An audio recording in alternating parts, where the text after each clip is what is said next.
Olá, estamos de volta com o podcast Edson Costa Repórter. Se você não se inscreveu ainda, vá no YouTube, recomende aos familiares, aos amigos, ao seu círculo, para que chegue até lá e ative o sininho. Aí você vai receber as notificações dos nossos espaços totalmente inéditos.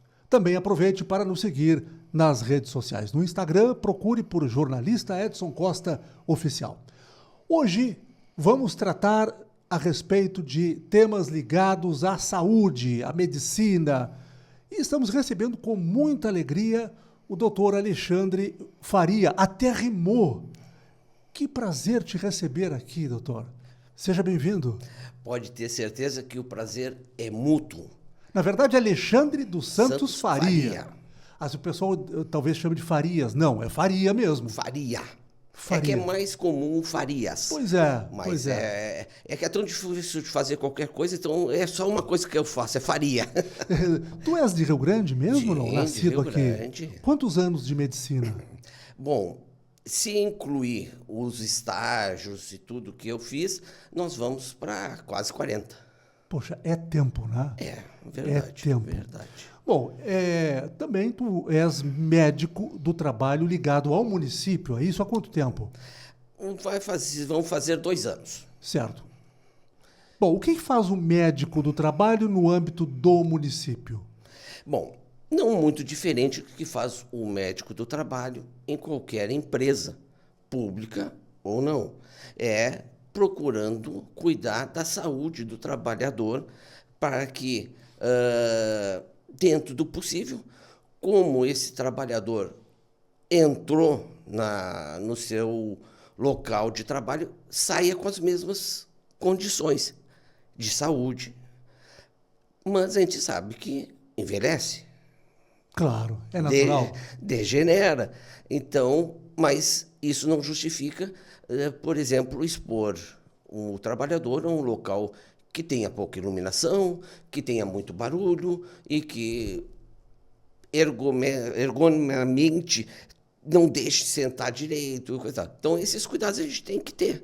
E é isso que tenta. Claro, numa empresa como a Prefeitura do Rio Grande, que tem mais de 5.000 funcionários, a coisa mais complicada.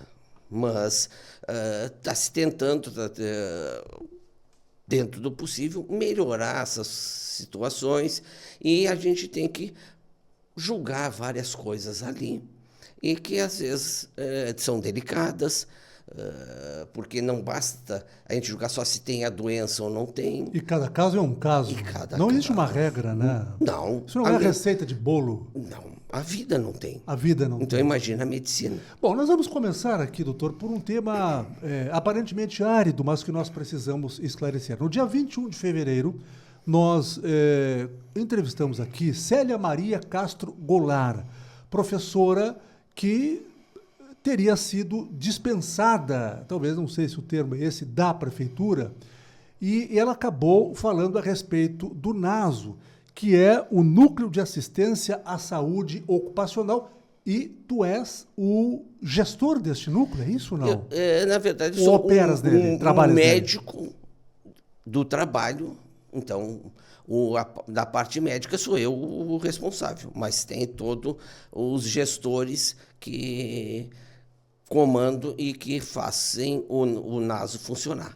Bom, em suma, ela teria tido uma experiência ruim, segundo relatou aqui, ao passar por este núcleo, no sentido do encaminhamento da burocracia dela para o desligamento da prefeitura. Uma situação bastante atípica. E o NASO acabou sendo apontado aqui como um vilão. Como é que é essa história?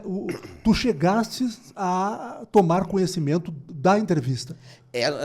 Da tua entrevista aqui no podcast? Sim. Claro que sim, acompanhei, como procuro acompanhar sempre Muito obrigado. que possível.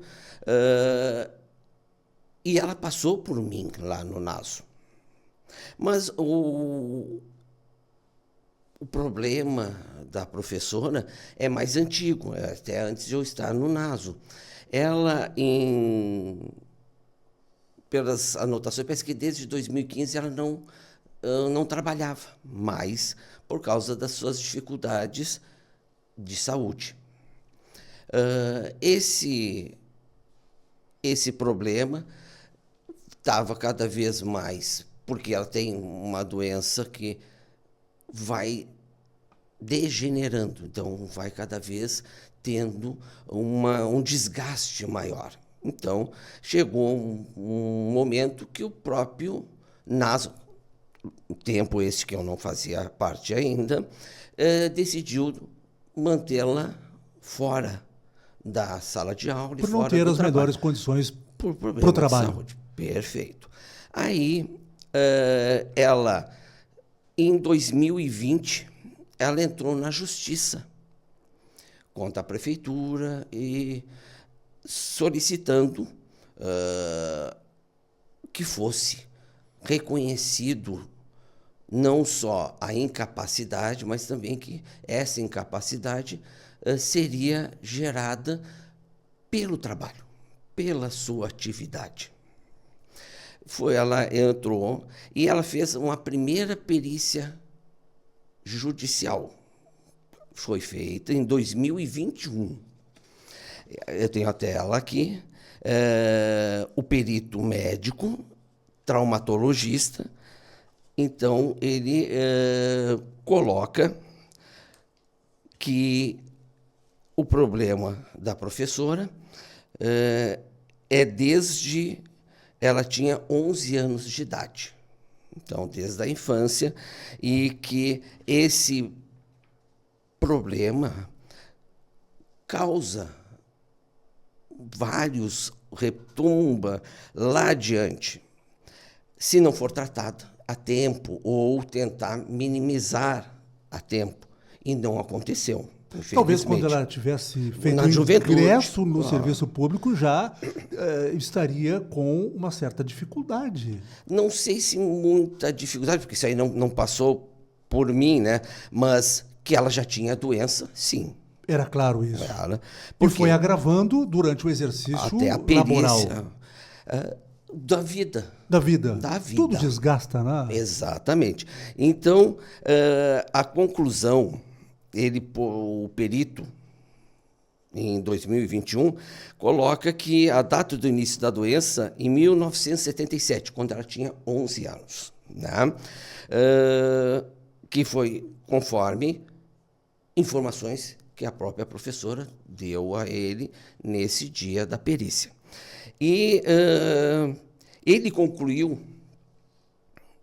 incapacidade para qualquer atividade permanentemente. Ou seja, ela não poderia estar, por exemplo, na sala de aula, não? Exato. Não poderia. Isso até foi bem amplo. Então, fica com isso aí, fica difícil de ela estar em qualquer outra função, né?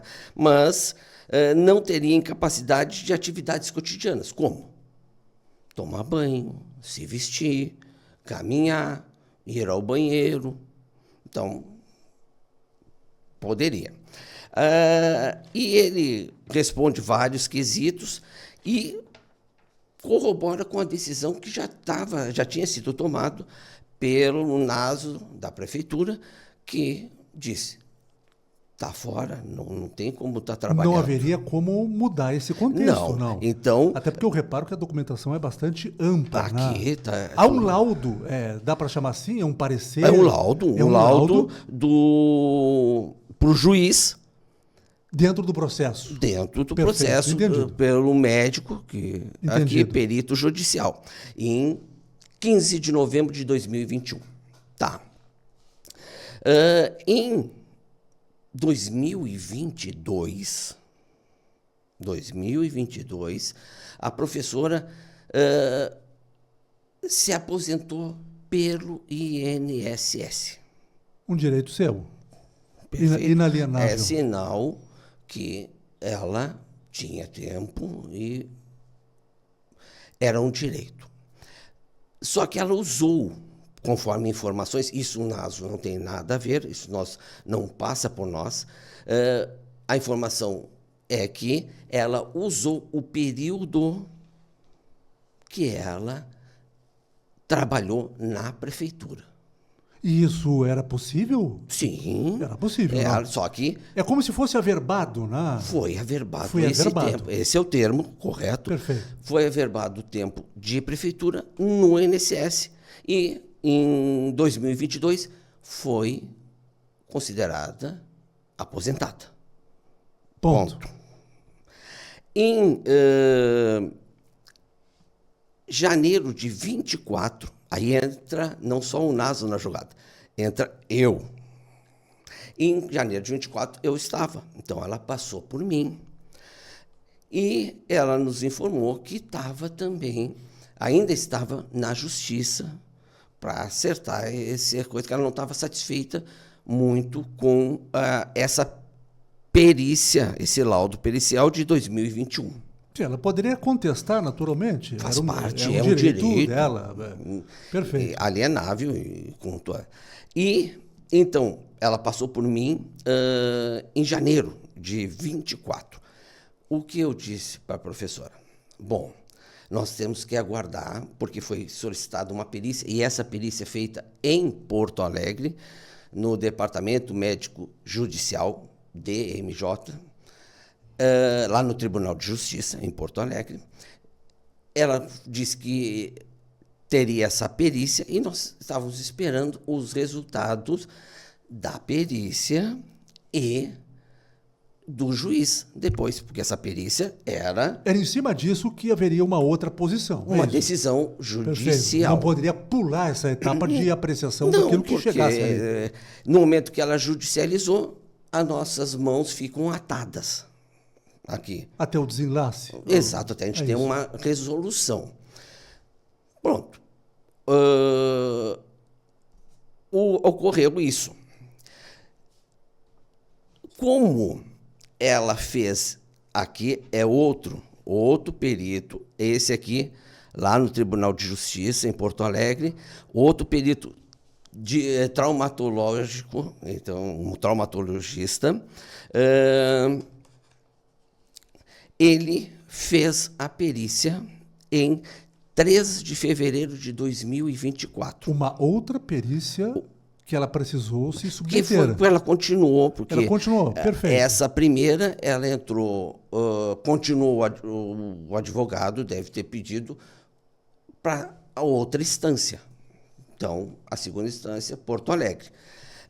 E o juiz designou outro médico, também ortopedista, traumatologista, para avaliar a professora. E qual foi o resultado? Qual foi a avaliação, então, a síntese da avaliação 3 dele? de fevereiro de 24. A mesma do Não 21. mudou o cenário? Não.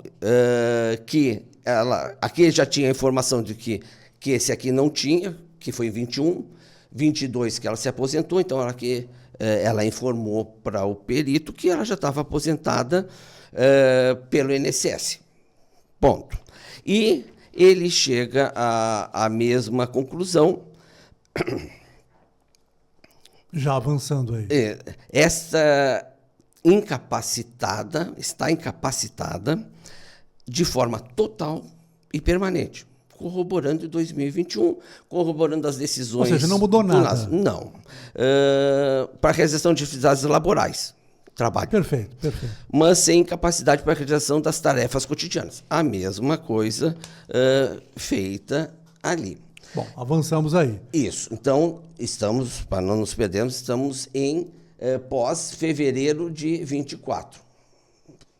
E aí é que ela refere que encontrou uma dificuldade maior, encontrou muitos contratempos e o Naso entra de uma maneira mais efetiva em cena. Perfeito, exatamente isso. Por quê?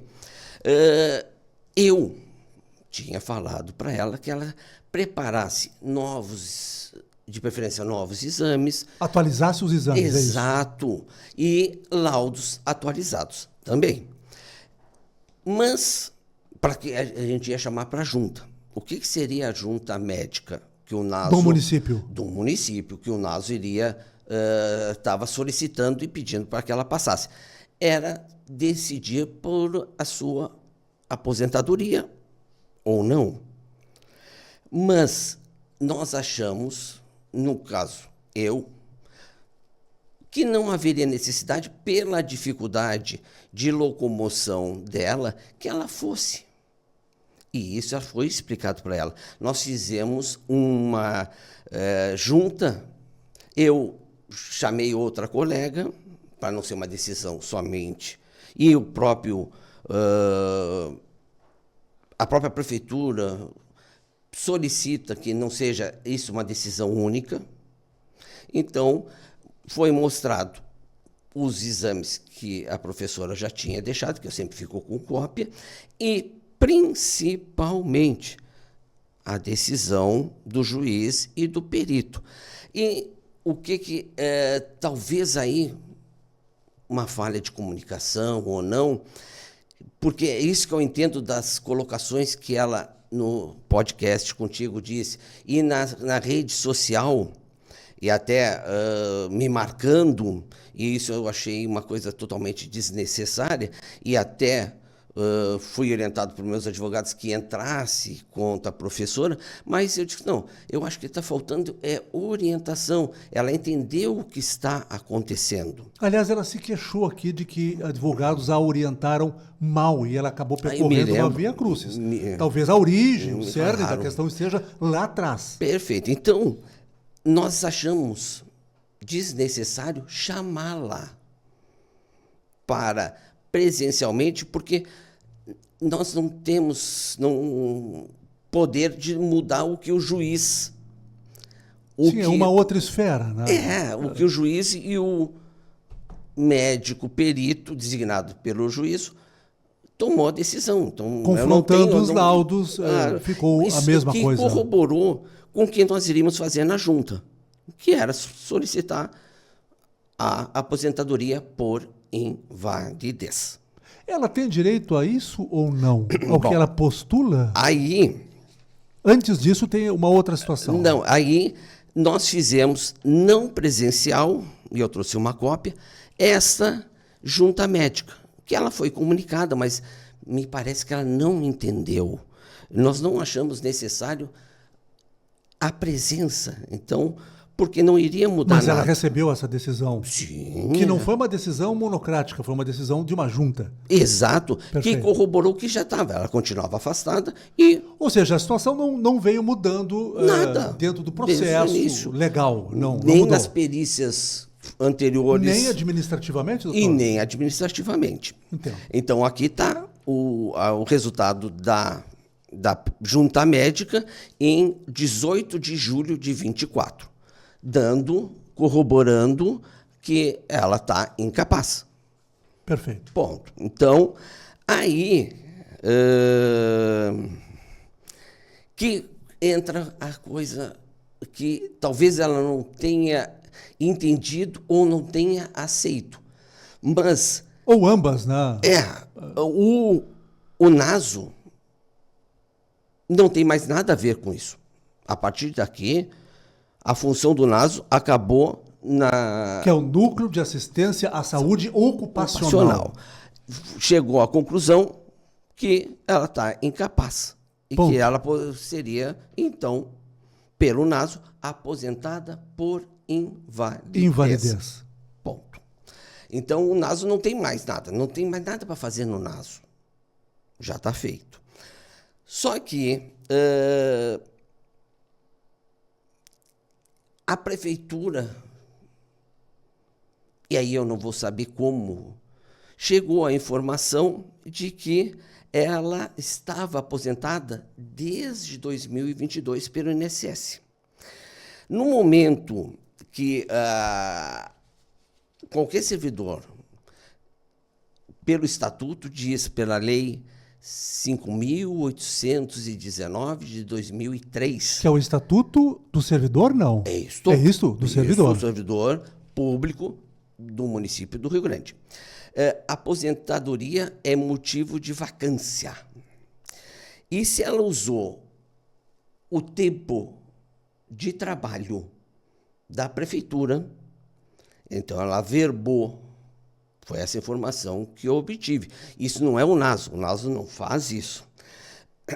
Averbou para poder se aposentar pelo INSS desde 2022 22. O tempo do município. O tempo do município. Ela, então, quando o município teve a informação, e não é possível tu te aposentar com o mesmo vínculo, a mesma matrícula, em 2 locais diferentes. Não tem como. É conflitante, né? E claro, porque só pode usar para um lado. Claro.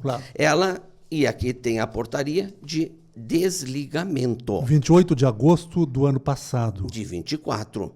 Então... Portaria 1314 de 28 de agosto de 2024. Isso. Assinado pelo prefeito Fábio Branco. Isso. Isso aqui o NASO não tem nada a ver, porque nós não fazemos isso. Se baseou nas informações recebidas, é isso? Das diferentes esferas. A única informação recebida está aposentada desde 2022. E aí não há mais o que fazer. Não, porque o estatuto diz, está aposentada, já usou o tempo de serviço, é desligada. Não é exonerada, que é outra terminologia. Que a professora... Ela não era CC, ela era do município, do quadro permanente. Então, só se exonera quando a gente sai, ou um CC que tem a portaria de entrada e a portaria de exoneração. Então, ela foi desligada. Não tinha nada com o NASO. Perfeito. A situação parece clara. Agora eu preciso fazer uma pergunta ao doutor Alexandre. Como é que tu te sentes diante dessa confusão aí? Como pessoa e como profissional da medicina? Bom, esses fatos que acontecem, infelizmente, não é novidade. Porque, na maioria das vezes, as pessoas não são bem informadas. Até nem pessoas que deveriam ser informadas e terem o conhecimento, eles as têm ou sabem lidar com ela. Porque ela reclama no teu podcast que foi muito mal orientada pelo sindicato, que deveria entender bem a coisa. Fez uma crítica severa, inclusive. E a um grupo de advogados que anteriormente serviam a ela. Então, eu atribuo, e assim espero, por isso que não tomei providências judiciais contra ela, que ela foi mal informada, ela está totalmente confusa.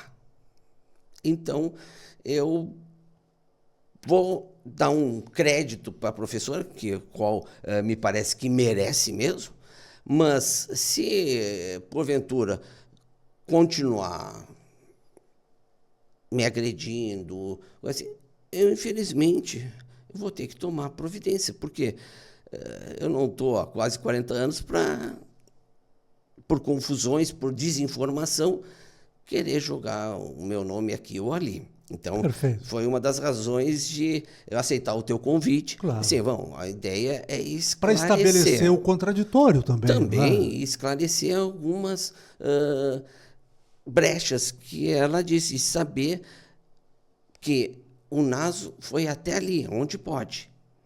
E a resposta sempre, mesmo antes de mim, do NASO foi: mantém a professora afastada, recebendo. O pedido de aposentadoria e a verbação de tempo da prefeitura para o INSS não passa pelo NASO, isso não tem nada a ver. E a nossa perícia, que não foi, nesse ponto ela tem razão, não foi presencial. Não foi. Porque perfeito. eu não achei necessário. Ela, em vários e-mails que nós temos e WhatsApp, ela relata a dificuldade de se locomover, de se deslocar. Eu digo, para quê? Para dizer, já saiu a resposta e estás aposentado. Perfeito. Cumprida essa etapa, agradeço.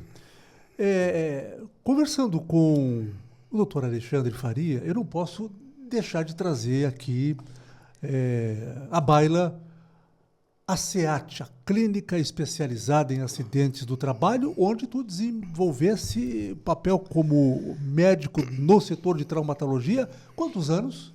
Olha, foram 38 anos ininterruptos, desde como estagiário.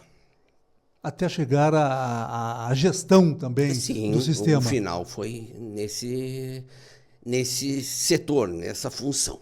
E dia 23 de dezembro de 2020, a SEAT lança uma nota triste, dramática à comunidade, dizendo que a SEAT não prestaria mais assistência ambulatorial em traumatologia, na área de fisioterapia, através do SUS. Como é que ficou o coração do doutor Alexandre?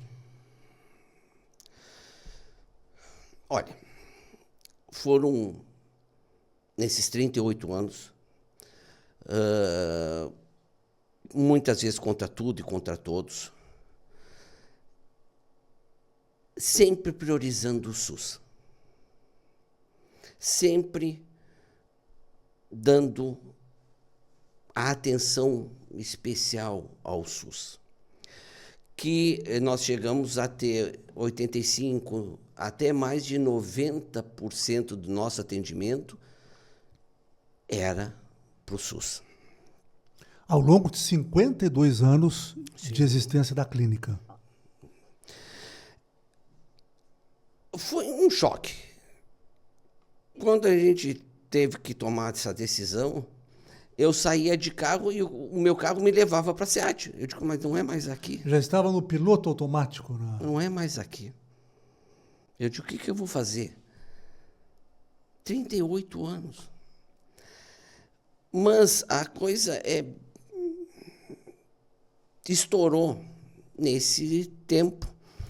E fazendo um retrospecto,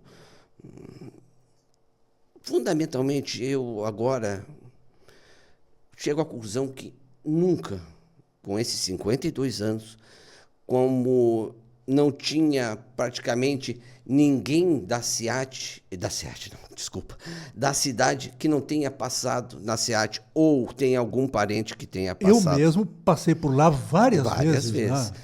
Então, e era só passar ali na frente e ver as inúmeras ambulâncias de vários municípios da nossa região. Porque a SEAT era uma referência, né? Total, do ambulatório, total. Todo o sul do estado. Não tinha nenhuma clínica que prestasse esse serviço. Mas eu atribuo muito à falta de valorização da clínica. Por parte de que entes? Desde a União, Estado e município? Como é que é? De todos. Geral. Geral. O que é de se lamentar, não? E talvez até da nossa parte. Não quero me isentar disso. Talvez. Várias vezes eu até comentava. Digo, não, agora está na hora da comunidade mostrar que realmente precisa da SEAT. Com as portas abertas.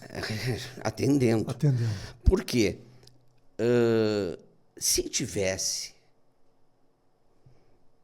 alguma outra empresa, clínica, o que quer que seja, que nos substituísse, que fizesse o que nós fazíamos,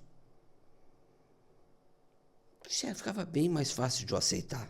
É que não houve quem assumisse essa lacuna deixada, não é? Para ter uma ideia... Porque, na verdade, entrou em colapso o sistema da traumatologia seguramente. E não só, eu vou ampliar, da traumatologia e da fisioterapia. Hoje, estima-se algo em torno de 110, 120 pacientes dias fazendo fisioterapia. Era muita coisa, muita coisa. Não, hoje. Hoje. Sabe qual eram nossos números? Repetindo, 120 seria mais ou menos hoje. 120 pacientes dia. Seria uma demanda de hoje. De hoje. E naquela época? 700, 800. E como é que a SEAT não entrou em colapso, não bugou, que é um termo hoje da tecnologia, atendendo tanta gente? Porque, querendo ou não, é no atendimento da massa, da quantidade, que a gente recebia. Por quê? Eu me lembro muito bem O dia que houve a intervenção, acho que esse é o termo, se qualquer coisa tu me corrija, da prefeitura na Santa Casa. Foi dia 1º de abril de 2015. Na tarde, isso foi pela manhã. Oficializaram tudo. Oficializaram dia 1º de abril, que aliás é um dia emblemático, né? Mas foi verdade. É o dia dos bobos. Foi verdade. À tarde, eu fui convidado, representando a SEAT, o Hospital Universitário estava lá, a uma reunião na sala da presidência da Câmara de Vereadores, junto com o dito presidente e a Comissão de Saúde da Câmara Municipal. E presente a essa reunião estava um representante do Estado, do SUS, no Estado. Era um dos que mais comandava o SUS no Estado. Aí, quando eu fui falar com ele, me apresentei, dizendo a quem eu representava e por que estava ali. Ele disse, claro que conheço a SEAT, claro que sim. Aí ele me olhou e não falou baixinho, nada, todo mundo escutou na sala da presidência. Vocês ainda atendem SUS? Como assim? Ainda não, sempre o atendimento houve pelo SUS. Vocês são uma das únicas, talvez 5 clínicas no Brasil que atendem, são particulares e que atendem SUS. Não existe isso. Por que vocês já não pararam o SUS e não vão atender só particular e convênio? Que vão trabalhar muito menos e ganhar mais. Mas isso não seria um desserviço aos pacientes, não? Como é que era visto isso naquele momento?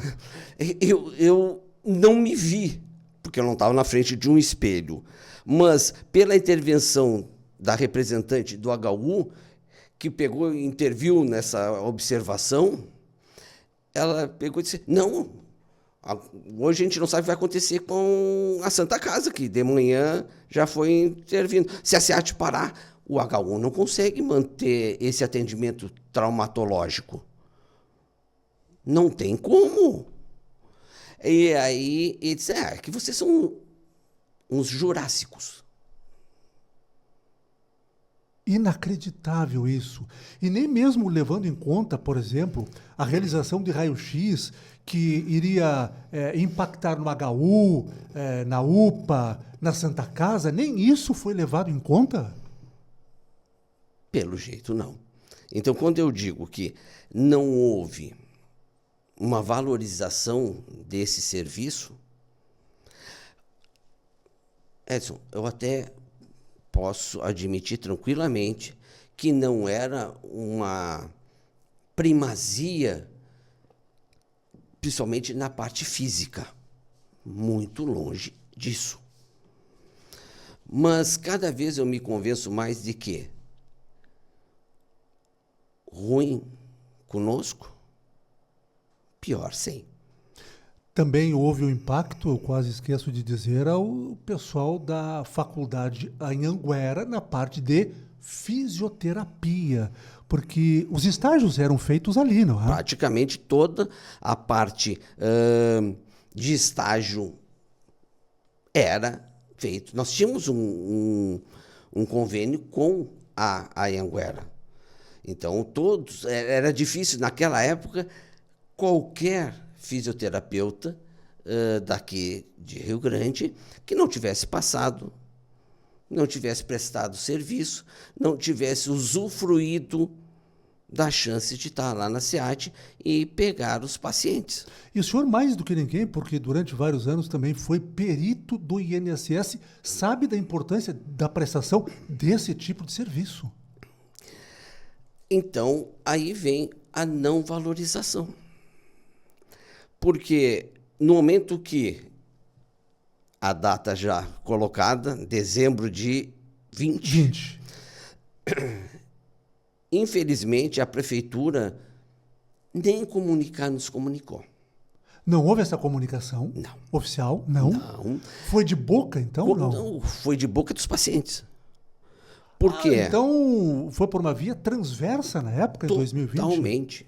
Mas vocês não chegaram a conversar com o secretário da época, não, da saúde, antes disso, não? Porque eu me lembro que houve uma ou mais reuniões com o secretário Maicon Lemos. Exatamente. Início de dezembro.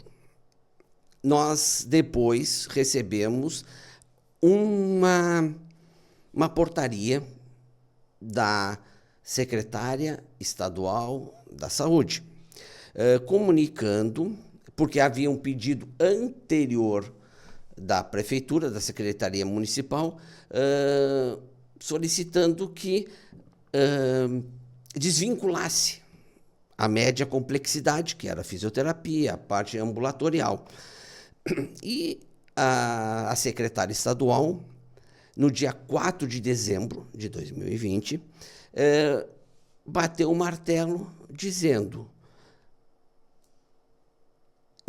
a traumatologia fica junto com a fisioterapia. Tá. Os nossos pacientes iam lá porque havia necessidade de autorização para a continuidade da fisioterapia, ser carimbado para voltar.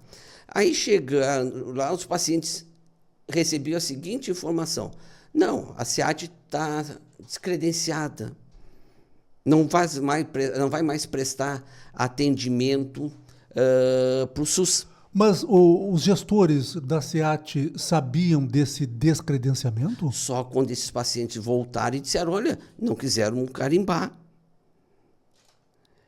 E o pior, há um pouco tempo antes, o doutor Hélio Custódio também, que a gente prestava esse serviço para a comunidade.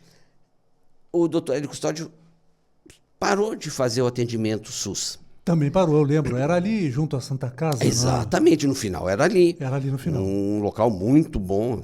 Né? Nos comunicaram, até o doutor Hélio depois nos comunicou: olha, Alexandre, tô abrindo fora. Eu digo: tá, e aí? E os pacientes SUS? E os teus pacientes? Eu digo: olha, vamos esperar que provavelmente, a prefeitura deve fazer contato conosco para ver se a gente pode pegar mais pacientes. Passou uma semana, nada. Aí, então, fizemos uma reunião lá, nós na SEAT. Mudamos um pouco os locais para dar mais espaço para a fisioterapia, sabendo desta demanda que é ficar reprimida. Porque a gente teria que dar margem para os pacientes do Dr. Hélio, da clínica do Dr. Hélio, que tivesse continuidade. E realmente ficou um caos, né? Durante bom tempo. Mas aí nós, voluntariamente, nós tomamos a decisão. Vamos ampliar o espaço para o SUS. Correndo um risco de não receber? Havia esse risco? Teoricamente não, porque todos eles seriam carimbados, autorizados. Perfeito. E a prefeitura não iria deixar de carimbar tendo espaço. Sempre, claro. Mas não era esse o traçado original, né? Correndo o risco de, claro, dizer: vão continuar com o número que vocês estão habituados. Não interessa que aumentou. Não houve isso. Pagaram. Então, mas, voltando então agora em dezembro de 20, os pacientes, aí eu digo: peraí, alguma coisa está mal. Aí fui falar com o nosso gerente, soubesse alguma coisa, recebesse alguma coisa, fui falar com os outros médicos: vocês, eu estou recebendo de volta os pacientes, a nossa recepção, tudo, eles não... Mas como que a gente não está credenciado? Como que a gente não está atendendo? O que houve? Aí que a gente pediu a reunião com o secretário. E foi comunicado: não, é só até o final de dezembro e deu. Simples assim. Não. Aí eu digo: tá, mas espera aí, o que é? Não, tem algumas coisas que tem que ser mudadas, com agravante de ser esse último mês do governo. Sim. Foi no último mês do governo. Mas eu digo: não tem problema. O que não podemos é deixar de atender. Eu fui a todas essas reuniões.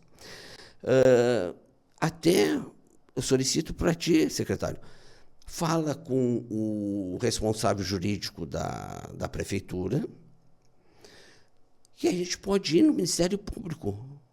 Vamos fazer um TAC, alguma coisa assim, dando... Para garantir a continuidade dos serviços. Pelo menos mais 6 meses para que a prefeitura se reestruture. Vocês têm, aí eu perguntei para ele, vocês têm algum outro serviço que vai fazer? Certamente não, né? Não.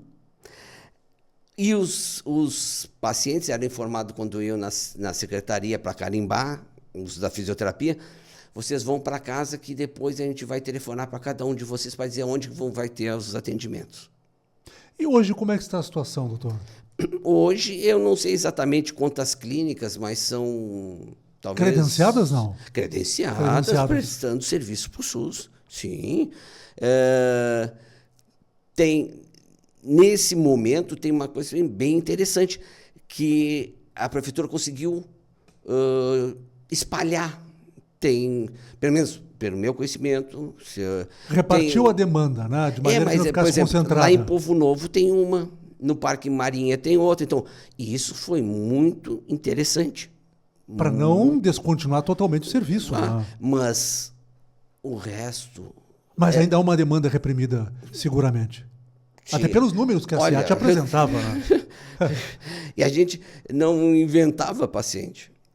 A gente solicitava que eles fossem os gestores municipais. Me lembro uma discussão que eu tive como representante que era no Conselho Municipal de Saúde, que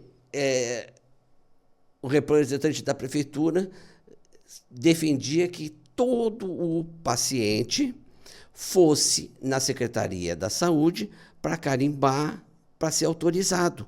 Porque esse é o trâmite SUS. Perfeito. O que eu argumentava é o seguinte, tem pessoas que só vão vir das ilhas, de longe, não tem nem dinheiro para o ônibus, só para se apresentar para vocês.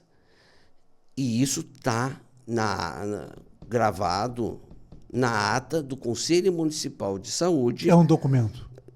É só ir ver quando foi apresentado esse projeto ao Conselho Municipal de Saúde. Eu digo, eu coloco uma sala para vocês fechada, só vocês têm, não tem que me dar satisfação de que horário vocês chegam a hora que quiser, quando quiser, e vence os pacientes que são ali, bate com os que são do horário.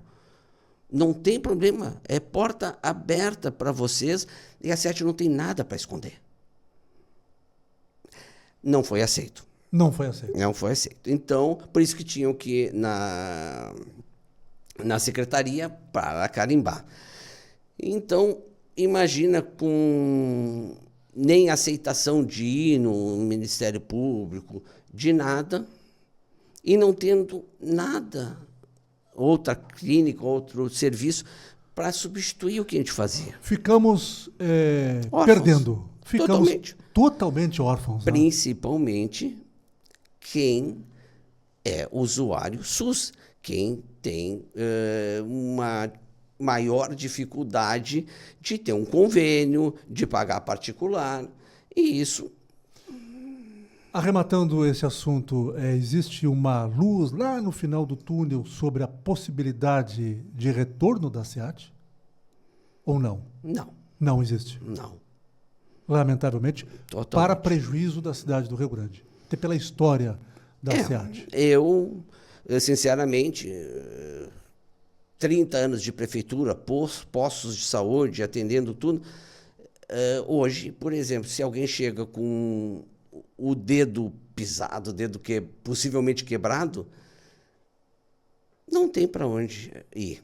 Não tem como pegar, por exemplo, se eu pedir um raio-x, vou estar no posto, vai fazer o raio-x, depois ainda tem que torcer que o posto esteja aberto para trazer o raio-x para ser analisado. E se tem que mobilizar, aonde que mobiliza? Eu trabalho em postos, nenhum dos meus colegas, enfermeiras, técnicos, estão capacitados estão treinados para botar imobilização gessada, botar um gesso. Perfeito. Eu tive uma alegria muito grande de conversar com o Dr. Alexandre dos Santos Faria, conceituado médico. 1 minuto para falar do Internacional. Tu és atualmente, aliás, já há bastante tempo aqui em Rio Grande. Agora eu sou conselheiro do Inter. Conselheiro. Um dos 300 conselheiros do Esporte Clube Internacional. Mas lá atrás já fosse cônsul. Durante quase 25 anos, cônsul, diretor regional, envolvido não só com o Inter, que é a minha paixão, mas até devido à SEAT, a SEAT prestou serviço... As lesões musculares? Para todos os clubes da cidade. E várias vezes nós estávamos lá na casa-mata dos clubes ajudando, sol, chuva, o que fosse, nós estávamos sempre ali. A SEAT sempre prestou esse serviço. E eu sempre me sentia muito bem e sempre fui, até hoje, muito bem recebido em qualquer um dos 3 times da cidade. Que bom. Porque sabe que a gente prestou muita ajuda para eles e eu sou colorado. O Internacional vive que momento hoje? Olha, campeão gaúcho, destacando que é o único octacampeão, continua sendo, porque a gente, infelizmente, não teve ninguém que conseguisse, no mínimo, chegar a essa marca, imagina superar. E está vivendo um momento interessante nos campeonatos que está participando, que o Campeonato Brasileiro, a Copa do Brasil e representante do Rio Grande do Sul na Libertadores. Tem que trazer alguém de fora, não, para reforçar o elenco? Agora, em julho, vai vir. Virá. Doutor Alexandre, muito obrigado pela entrevista. Forte abraço. Eu que agradeço demais essa oportunidade de conversar contigo, conversar com essa gama de pessoas que te escutam. Isso aqui é um canhão, então, teus seguidores, e que tomara que eu tenha ajudado alguma coisa, esclarecido, porque essa foi a intenção. Ajudou bastante. Muito obrigado. Bom, conversamos, portanto, com um médico conhecidíssimo, qualificado da cidade do Rio Grande, aqui no podcast Edson Costa Repórter. Inscreva-se no nosso canal. Estamos crescendo e incomodando no bom sentido. Aqui tem jornalismo sem medo.